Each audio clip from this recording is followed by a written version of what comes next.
thing standing between Borg and that record is you. You and Borg are as different as two people could possibly be. Is he backstage or something? Is he gonna like jump out of the cage?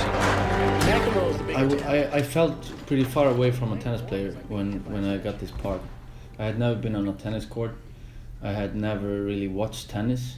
I didn't know the rules or anything. So I had to start from the beginning.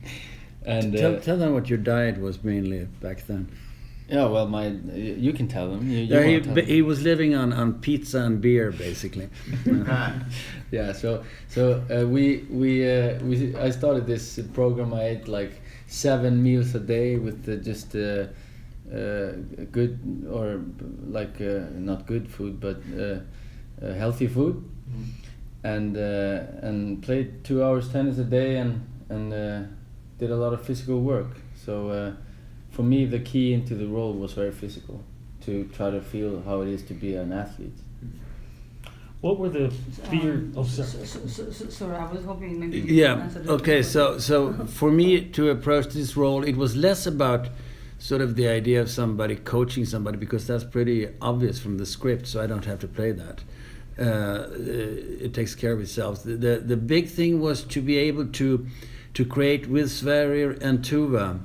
A natural intimacy that, because there's no scene about our relationship. It has to be there, and it has to be there physically. So the audience feels that, okay, those people, they really know each other, because they were living together on tour for years, sometimes even a shared room. So I was searching for a way to find that relationship with Sverrir and with Tuva, who plays Mariana. So we could just be in a scene and everybody would feel that without us having to play it. And we talked about that early on too, and I think we managed, actually. Mm-hmm. Yes, you did. What were your worries though? Because when you're reenacting as a sport, tennis, you've got those people in the audience who are going, well, he's not doing this didn't happen, whatever. What were your worries about that, to make sure that you got not just the character right, but even the physical part of the character correct? Yeah, I was nervous about it.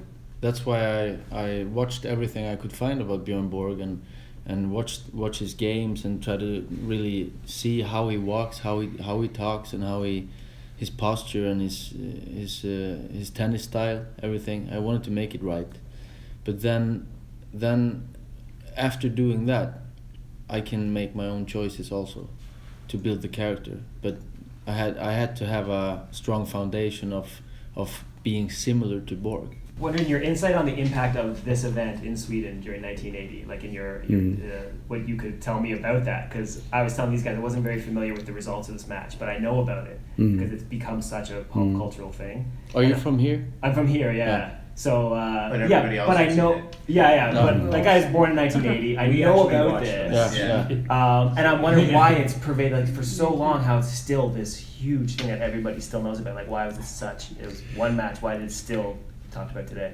Yeah, well, in Sweden, I saw it, of course. Yeah. Everybody saw every match with Borg. The country stopped when he was playing. I think our gross national product went down during those years badly. So it was always, and his matches were always a big drama, because usually he was losing in the beginning, and then he came back from you never knew where, and he just beat the shit out of people. But that particular match it goes beyond sports. It's the perfect drama. There's one flaw in it, and that is that the big tiebreak should have been in the fifth set, not in the fourth. Yeah.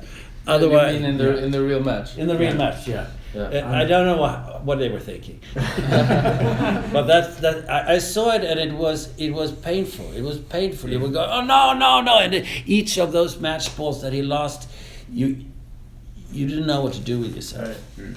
And I wasn't even interested in tennis. Stellan, the director, earlier was talking about the Swedish character as represented in the film against the kind of thing, sort of the American character, like that you're not supposed to call attention to yourself in a way, whereas in America it's all about calling attention to yourself. As an actor who's worked a lot in Hollywood, do you see that in other parts of life, and was that in play? You think is an accurate description of what went on there? Well, it's. I mean, there's several things. First of all, they're very, very similar, Borg and McEnroe in many ways. But it is, of course, cultural differences, because as a Scandinavian, you're not supposed to show your feelings that much, and you use as few words as possible. And the American culture is the opposite.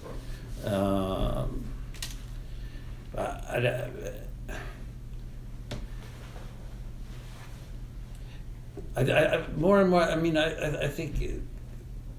I'm just going away now. but what I think more and more, I find cultural differences interesting, because first of all, we should stop dividing the world into good guys and bad guys. That's the number one thing we should get rid of. But then we should also try to understand where everybody's decision, where they come from, what culture they come from, and Americans are really bad at that, because they don't know anything of what's going on outside of their borders, and especially when they're building high walls around it, they will know even less. But it is it's incredible how much of what we do is, it could be something that is really okay in one culture, and that could be criminal in another culture. So we shouldn't judge people by saying they're evil or good. We should judge them by, so where do you come from? I played a mafia guy in a film called Our Kind of Traitor, and he's a very nice guy. He's no problem killing people. He's a tennis player. Yeah, he's a tennis player also. I've seen it recently. Yeah, but he's a very nice guy. But he comes from a culture. He grew up in jails in Soviet Union, and killing is not a big deal. Yeah. And like it was in our countries in the Viking times, killing is not a big deal. That's no problem.